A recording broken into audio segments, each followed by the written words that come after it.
ሶስተኛው አገልግሎት ነው ተግዳሮታችን። ከአገልግሎት አሰጣጥ ጋራ ሁሉንም አሁንም ወደ መሶብ ዲጂታል አንድ ማዕከል አገልግሎት ሁሉንም የአገልግሎት አይነቶች ዲጂታላይዝ አድርገን እስካላስገባን ድረስ ገና ባልገቡት የአገልግሎት አይነቶች ላይ ተግዳሮቶቹ አሉ ስላሉ በአንድ በኩል እሱ ለመከላከል የሚያጠፋን እየቀጣን አሰራሮቻችን በትክክል እንዲተገበሩ እያደረግን በጣም ማጣደፍ ያለብን መሰረታዊ ለውጥ የሚያመጣውን ነው። አገልግሎትን ማዘመን ዲጂታላይዝ አድርጎ ቶሎ ብለን ወደ መሶብ አንድ ማዕከል አገልግሎት ማስገባት ከእጅ ንክኪም ሰው እንደፈለገ ሰው መበደል እንዳይችልም የሚያደርገው እሱ ስለሆነ ዋናው ጊዜያችንን ኢንቨስት ማድረግ ያለብን እሱ ነው። 5ቱ ክፍለ ከተሞች ቶሎ ብላችሁ ጨርሱ። ዘንድሮ መጨረስ ግድ ነው። የተወሰኑትን እስከ 200 እስከ 170 እንደዚህ አገልግሎቶች ለማድረስ እንጠራለን። በዚህ አመት ወደ ዲጂታል የሚገቡትን የሚሸጋገሩትን ደግሞ ለሚቀጥለው በጀት አመት ክረምቱን ጨምረን ዲጂታላይዝ አድርገን የማስገባት ስራ ላይ እንቀጥላለን። አራተኛው ተግዳሮት አሁንም ያፈጻጸም ልዩነቶች አሉ። እኩል ምቹ ሁኔታ፣ እኩል በጀት፣ እኩል የሰው ኃይል እያለን ከተቋም ያሉ ልዩነቶች መስተካከል መቻል አለባቸው። እሱ ደግሞ አመራር ነው፣ ዋናው አመራር ነው። ምንም ወደ ግራና ወደ ቀኝ አትያዙት፣ ሰበብ አታብዙበት፣ ኤክስተርናላይዝ አታርጉት። ዋናው አመራር ነው። አመራር ፎሎወርሺፕ ነው። አመራር ጊዜውን ሰጥቶ ከልቡ ሆኖ በተናገረው ልክ እየሰራ የሚመራ ከሆነ ይከተለዋል። ሌላው ማህበረሰቡ ደግሞ እንዳለ አመራርን ይከተላል ማለት ነው፣ ይደግፋል። በቀላሉ የሚደግፍ ማህበረሰብ ነው እንደምታውቁት።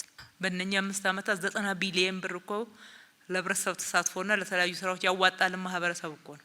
32000 ፕሮጀክት እኮ ማህበረሰቡን አሳትፈን እኮ ነው ከ60 ሺዎቹ የገነባ ነው። ሰላማችንን ለማስጠበቅ እኮ ነይን ማህበረሰብ እኮ አስተባበረን ነው። የጸጥታው አካል ከህዝቡ ጋር ስለሰራ ነው። ስለዚህ አመራር ነው ወሳኝ ማለት ነው።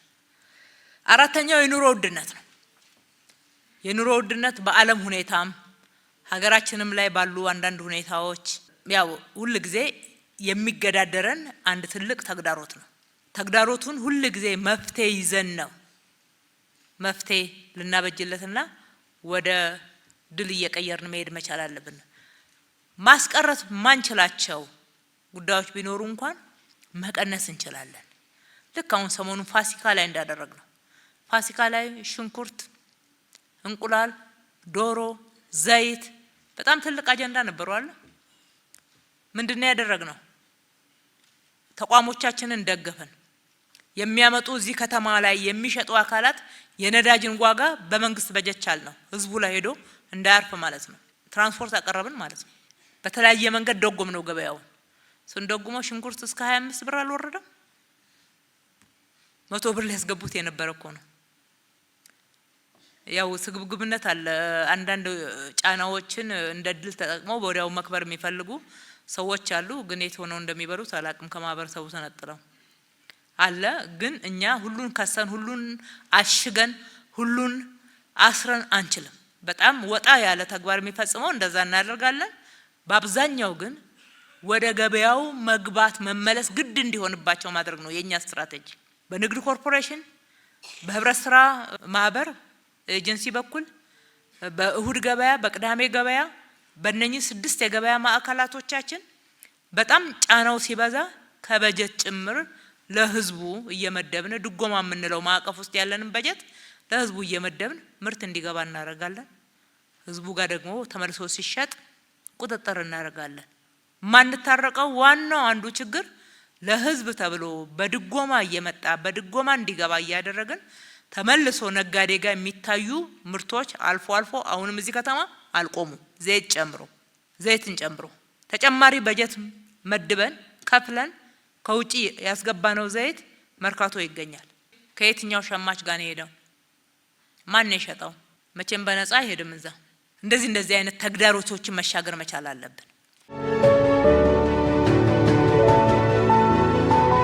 ከቤት ግንባታ አንፃር የጀመርናቸው ስራዎች አሉ። አሁንም የቤት ፍላጎትና የቤት አቅርቦት እየተጣጣመ አይደለም። ከፍተኛ ፍላጎት አለ። ሁሌ እንደምንለው ለሁሉም የከተማችን ነዋሪዎች ቤት ፈላጊ ለሆኑ የከተማችን ነዋሪዎች ቤት ገንብተን ማደረስ አንችልም። የክራይ አማራጮችን ማብዛት ነው። በእነኛ 5 አመታትም 480 ሺህ ቤቶች አቅርቦት ላይ ቀርበዋል ነው እያልን ያለነው እንጂ መንግስት 480 ሺህ ቤት ገነባ እያልን አይደለም። ከዛ ውስጥ ወደ 50% ኦፍ ኮርስ በመንግስት አስተባባሪነትና በመንግስት ነው የተገነባው በጎ አድራጎቶቹን ጨምረን። ሌላው በማህበር በሪል ስቴት በግል የሚገነቡ አካላት የገነቡት ናቸው። ነገር ግን ድጋፍ እያደረግን ነው ቶሎ መጨረስ እንዲችሉ የቤት አቅርቦት እንዲጨምር ማድረግ። ይሄ ኢምፓክቱ በደንብ ተሰርቷል። አንደኛ የቤት ሽያጭ ገበያው ተረጋግቷል። ያው የቤት የሚሸጡ ሰዎች ረከሰ ቢሉትም እኛ የገበያ ማረጋጋት ነው የሚለው ገበያው ተረጋግቷል። ሁለተኛ ክራይም ላይ አማራጮች እንዲኖሩ ማድረግ ላይ የተወሰነ ለውጦችን አይተናል። ለውጦች አሉ። አሁንም ብዙ መጨመር አለብን ነው እያልን ያለነው። 100 ሺህ ቤቶች አሁን በእጃችን ነው ያሉት። በዚህ አመት የምንጨርሳቸው ምናልባት ከ10 ሺህ እስከ 20 ሺህ ሊደርሱ ይችላሉ። የሚሸጋገሩ አሉ ለፊኒሺንግ። እነኚህን 100 ሺህ ቤቶች ስንጨርስ ቅድሚያ የምንሰጠው እየቆጠቡ ላሉት ነው።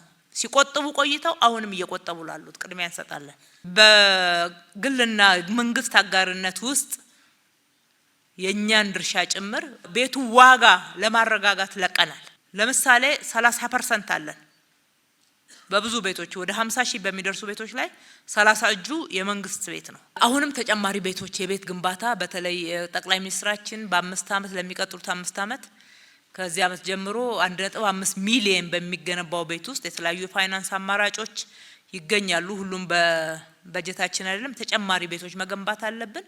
ግን ለህዝቡ ኮሙኒኬት የምናደርገው ያልሆነ ኤክስፔክቴሽን ከመፍጠር ውስጥ እንድንወጣ ነው የፈለኩት። ያልሆነ ኤክስፔክቴሽን ለሁሉ ሰው ቤት ተሰርቶ እንደሚታደል ቤት የቸገረው ሁሉ ቤት እንካችሁ። የትኛው የዳበረና የበለጸገ ሀገር ይሄንን አድርጎታል? የትኛው ሀገር? የለም እኮ አይቻልም እኮ እንደዛ። መጀመሪያ እነኚህ የወዳደቁ ቀበሌ ቤቶች ውስጥ ያሉትን ያው ሰርተን የሰጠነው ቤቶቹ ያው መንግስት ሆነው ይቀጥላሉ። ነዋሪው በክራዩ በትንሽዬ ክራይ ወይም በነፃ ይኖርበታል። እንደዛ ነው እያልን ያለነው። እዛ ቤት ውስጥ የሚገቡ ሰዎች ራሳቸው እንደ ባለቤት እየነገርናቸው እናሳስታለን። እንደዛ መሆን የለበትም። ትናንትና የሚኖሩበት የነበረው ወዳደቀ አረጀ እንጂ የመንግስት ቤት ነው። ያንን የመንግስት ቤት መልሰን ገንብተን አሻሽለን ክራይ ሳንጨምር አንዳንዶቹን ብቻ መክፈል የሚችሉትን የመንግስት ሰራተኛ የመሳሰሉት ላይ የተወሰነ ማሻሻያ አድርገን ምንም መክፈል የማይችሉትን ከጎዳና ያነሳናቸውን ደግሞ በነፃ ጭምር እያቀረብንበት ነው ያለነው። እንደዛ ነው የቤት አቅርቦት። ሌሎቹ ደግሞ የቆጠቡትን አሁን ቅድሚያ እንሰጣለን። እየቆጠቡ ያሉትን በድሮ ቁጠባ አይሆንም፣ ቁጠባቸውን መጨመር መቻል አለባቸው። የተወሰነውን ክፍያ ራሳቸው መክፈል የሚችሉበትን አቅም ካልፈጠሩ በስተቀር ቤቱን ካስተላለፍን ተመልሶ ባንክ ይወስደዋልና በባንክ ብድር የተሰሩ ቤቶች ስላሉበት ማለት ነው። ይሄንን አድርገን የውሃ አቅርቦታችንም ላይ ማሻሻል እናመጣለን። የተጀመሩ ፕሮጀክቶች በዚህ አመት የሚጠናቀቁ በአመት ወደ 60 ሺህ ሜትር ኩብ የሚጨምሩ አሉ።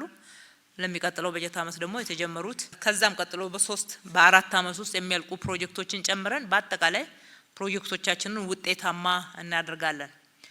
ከምርጫ አንፃር ምርጫውን ሰላማዊ፣ ፍትሃዊ፣ ህጋዊ አድርገን ማጠናቀቅ ነው ትልቁ ድል እሱ ነው።